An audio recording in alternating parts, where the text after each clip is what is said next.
The first story I wanted to talk about is on CNN, and the title is My Pillow magnate Mike Lindell's latest election conspiracy theory is his most bizarre yet. Basically, I don't know if you guys have heard of this, but Mike Lindell, the My Pillow CEO, has been making predictions that Donald Trump is going to be reinstated as president by August, late August to early September, basically. He hasn't gotten specific with a very specific date, but the guy has this symposium that he's holding right now where he's trying to prove that Donald Trump was actually the winner of like 49 of the 50 states, including California. And it's just completely ridiculous. The whole thing, completely ridiculous. But I figured we'd give this article a read and see what it says. It was written by Casey Tolan. So let's check this out. Since the presidential election, Christina Jensen says she's been stopped on the street several times by acquaintances who wanted to share troubling news. Hackers from Beijing had switched nearly 24,000 votes for Donald Trump in their rural GOP-leaning Wisconsin county.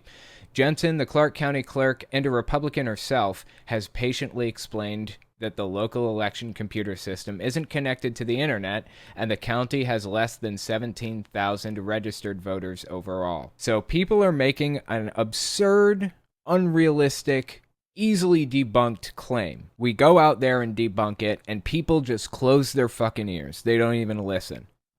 Let's keep reading. But she finds herself unable to convince those constituents of the simple fact that the election wasn't stolen. They're like, well, Mike Lindell says this, Jensen said. Lindell, the MyPillow CEO and a close ally of former President Donald Trump, has emerged as one of the most vocal boosters still pushing false claims about the 2020 election. In a series of so-called documentaries, Lindell has advanced an increasingly outlandish theory that foreign hackers broke into the computer systems of the election offices, like Clark County, to switch votes, in what he has described as the biggest cybercrime in world history. Election officials at more than a dozen counties that Lindell has claimed were hacking targets told CNN that the pillow magnate's claims are utterly meritless. They noted that their voting machines are not connected to the internet, that the results are confirmed by paper ballots, and in some cases that official audits, recounts, or reviews have verified their vote tallies. In addition, CNN interviewed 9 cybersecurity experts, all of whom said the quote-unquote proof Lindell has released so far is nonsense, and that there's zero evidence of any kind of successful hacking of last year's election results. But many Americans are buying into baseless claims of vote fraud. Polls have found that roughly 2/3 of Republicans believe that Joe Biden was not legitimately elected. And while Lindell isn't as prominent as other right-wing figures denying the election results, including the former president himself, his rhetoric has broken through among some of the Trump faithful. Let me give you guys a little summary of what's going on. There's basically this symposium that Mike Lindell is holding, and his goal there is to flip the burden of proof. They are responsible for proving to us that election fraud took place because they claimed that it took place. Against the evidence, they claimed it took place. Mike Lindell's whole symposium here, this big thing that he's holding, this big event that's being televised and all that other shit, is basically trying to flip the burden of proof by telling people they have to prove that the election was not stolen from Donald Trump. That's not how logic works. That's not how anything works, as a matter of fact.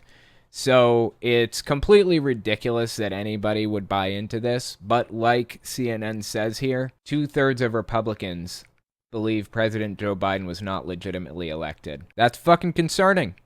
And it gets worse. Let me read this next section here. Now Lindell is resorting to a last-ditch attempt to promote his theory, planning a cyber symposium this month in Sioux Falls, South Dakota, where he says he'll release 37 terabytes of data showing election hacking. In a rambling and combative interview with CNN, Lindell insisted that he had proof the election was stolen. The whole bit behind the symposium is that you have to prove that it wasn't. That's his whole thing. His whole plan here is to flip the burden of proof.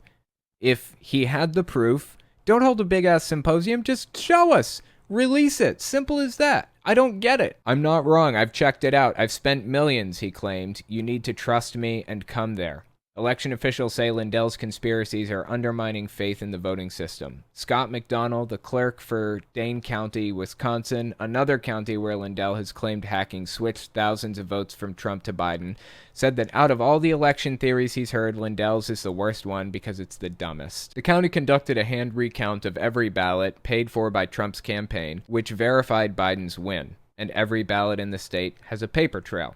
It's damaging our democracy, McDonnell said of Lindell's claims. Spurious allegations spread on the internet because they affirm what you want to believe. Couldn't have said it better myself. But it gets worse than that. There was another article that I just wanted to glance at real quick. We don't have to read the whole thing. The title is Die-Hard Trump Supporters Increasingly Demand Violence If He Isn't Reinstated. Homeland Security Warns. This is on rollingstone.com. And it was, let's see, who was it written by? It was written by Peter Wade. So let's give this article a read and see what it says. The Department of Homeland Security issued a warning on Friday. Believers in the false conspiracy theory that Trump will be reinstated have increased their calls for violence if the former president isn't back in the White House soon. Some conspiracy theories associated with reinstating former President Trump have included calls for violence if desired outcomes are not realized, the DHS bulletin obtained by ABC News said. The bulletin went on to say that the recent increase in public visibility of liars like the My Pillow guy, like Mike Lindell, is the reason for the uptick in violent online chatter. Lindell continues to relentlessly push the big lie that the election was stolen, going so far as to say that he expects the Supreme Court to unanimously rule in favor of reinstating Trump as the president in August. In August, okay? This isn't a small thing anymore. Here's one of the big problems. There is no path for Donald Trump to be reinstated as president. It does not work that way for the president. It has worked that way in the past for certain types of office. Does not work that way for president. There's no path for it. Mike Lindell expects the Supreme Court to rule on what? I don't know. I mean, they have to have a case come before them to make a ruling on it.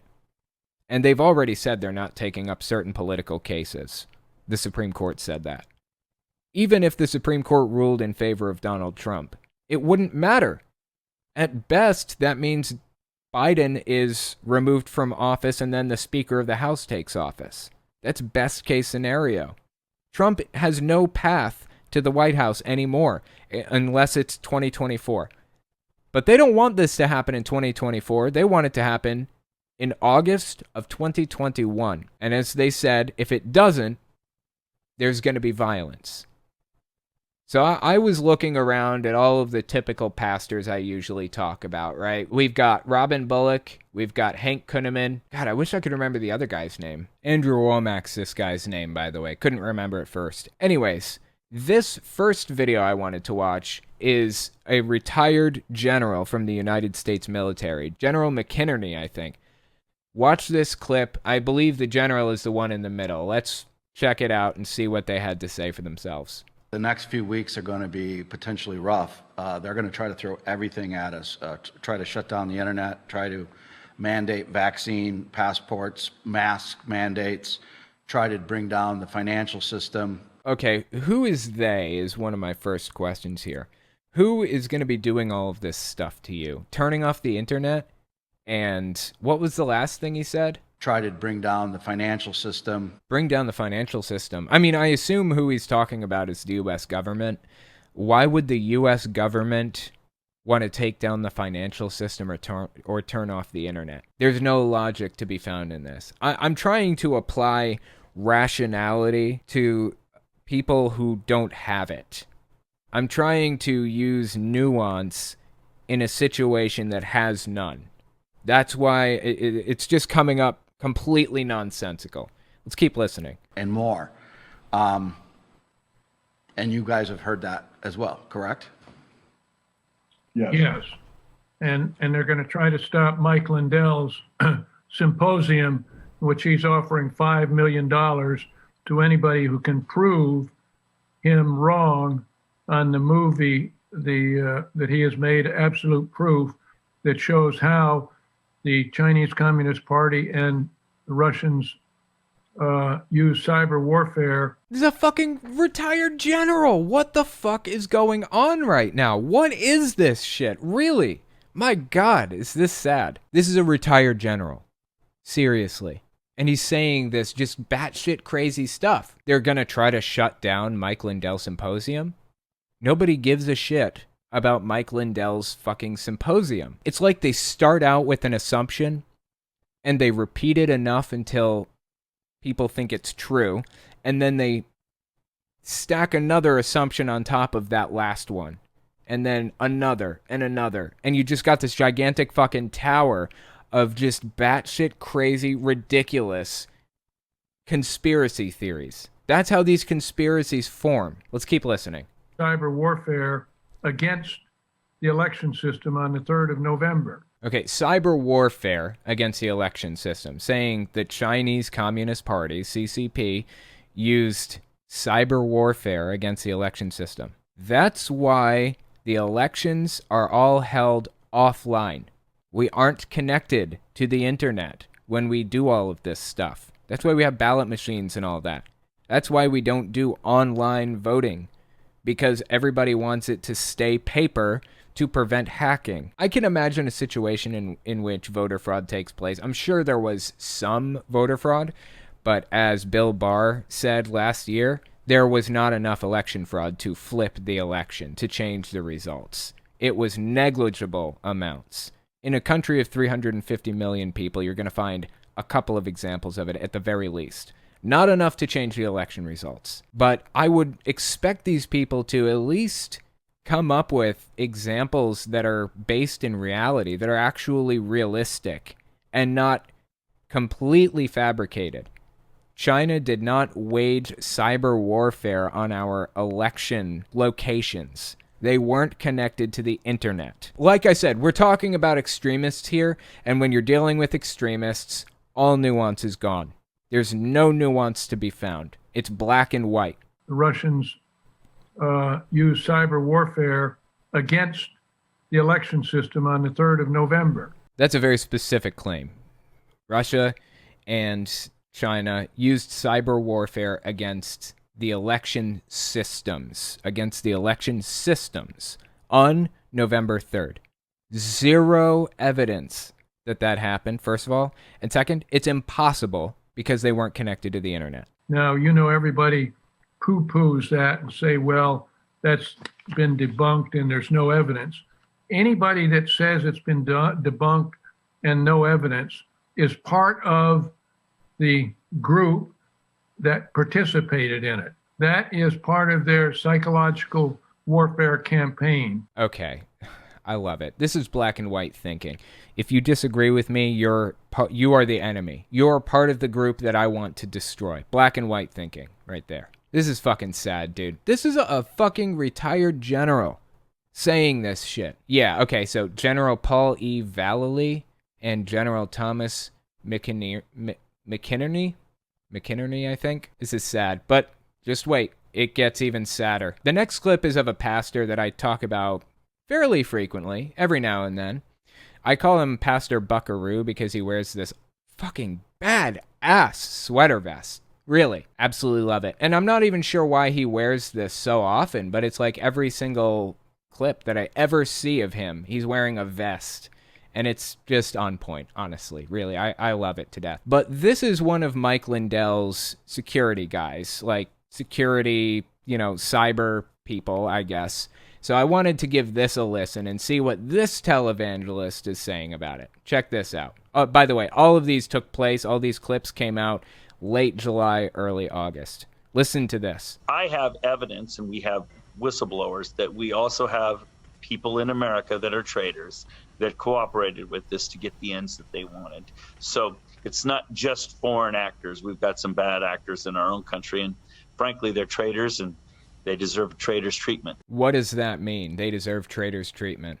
You know what that means? That is the reason why they put the gallows up at the Capitol building on January 6th. They had intentions of using those gallows. At the very least, they wanted to send the message that they wanted to. They deserve traitors' treatment. If you can prove this, are people going to be guilty of treason? Is there going to be jail time or repercussions for them? Yes, there's no doubt in my mind that we have some real traitors, and I talk to a lot of veterans these days, and they're the guys who have been in the field and seen their buddies die in the field. I've been right there. You're a vet as well. I am. Are you just going to roll over and let the liberty that your buddies died for just go to waste? Andrew Womack's this guy's name, by the way. Couldn't remember at first. Andrew Womack, I believe. Wommack. Anyways, the rhetoric that Mike Lindell's cyber guy, quote unquote, is using here is violent rhetoric. He is encouraging violence here. He is part of the reason why this article was written by Rolling Stone. Die-hard Trump supporters increasingly demand violence if he isn't reinstated, Homeland Security warns. He is part of the reason why this is a problem in the first place. We should be concerned by what's happening right now. We're halfway through August right now, at the time of filming. Not even halfway through. By the end of August or September, I fear that we're going to see real violence from some of these Trump supporters because they're expecting something to happen that's not going to happen. I've been right there. You're a vet as well. I am. Are you just going to roll over and let the liberty that your buddies died for just go to waste? No way. And that's what I think is happening. As people are waking up, especially our vets, they're saying, hey, my oath is a lifetime oath. I'm still going to serve my country. I think people are rising up, and they're not going to just be happy with, well, let's just slap that guy in the wrist. No way, that person's a traitor. And my buddies died for less than that. So I think there's going to be some pretty stiff consequences coming up. That's violent rhetoric. I believe that if somebody is contributing to a stochastic terrorism event, like he is, they should be deplatformed. That's basically my line. I've had to think about where my line is a lot, and it's moved around a little bit over the years based on the experiences I've had and the things that I've seen and whatever else. I don't think they should be jailed necessarily, but they should be deplatformed for using rhetoric that encourages violence and has a high probability of producing a terrorist attack, which is exactly what's happening right now. This is not the last clip I wanted to watch, though. There's another one. This one is from Robin Bullock. Again, early August, late July is when this clip came out. Check this one out. I was standing in a live service, and you know how the Lord will just speak, and he'll just speak to me like that, and I'm just standing there, and when I started giving this prophetic word, and when I turned around and looked, I just turned my head, and the Lord let me know that the decision has been made. Whatever's going to happen, whenever he's going to do this, whatever Trump's going to do, when it's going to happen, has been decided now. I thought that God, knew everything and knew exactly what was going to happen in the future and in the past and all that shit. Wasn't it already decided? Why is God deciding this now?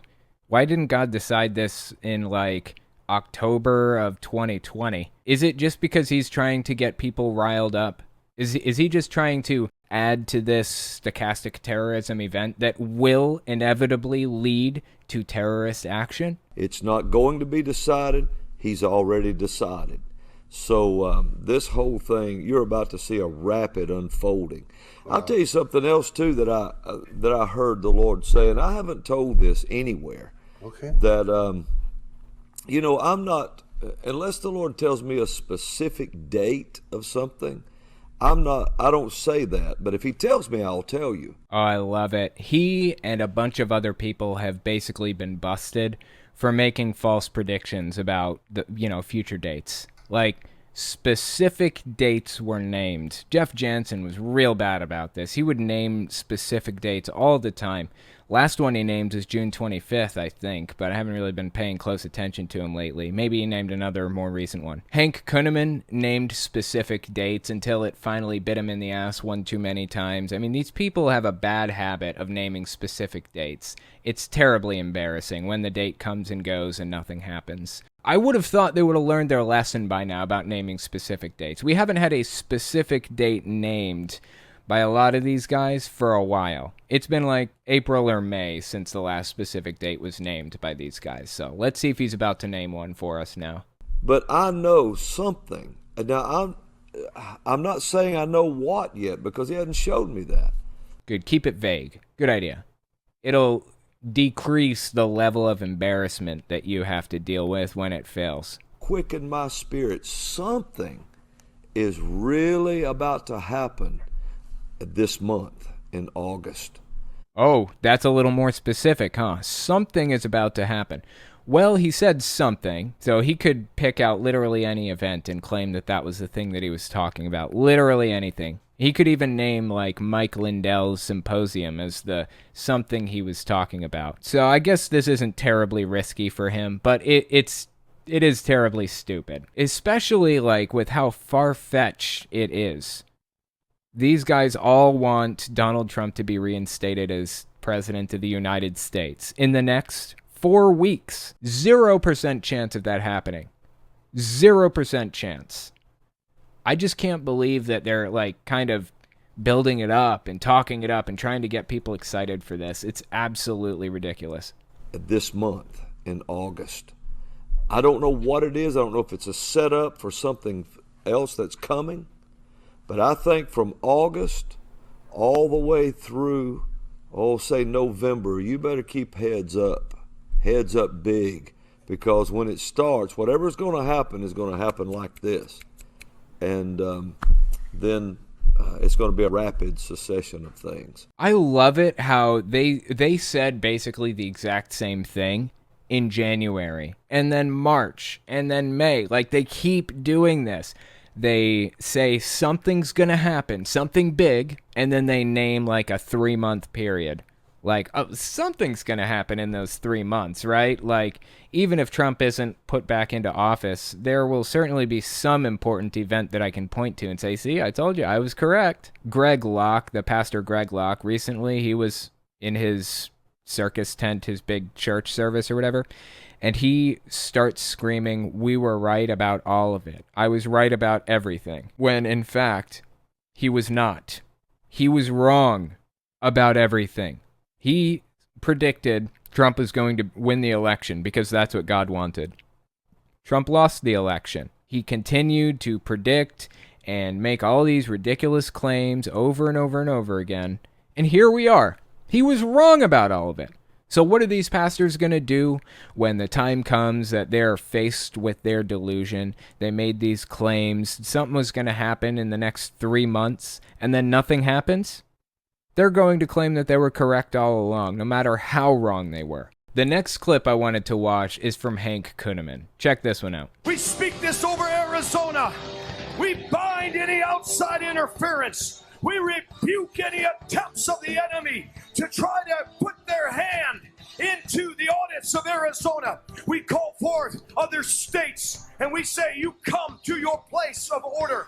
You come to your place of alignment.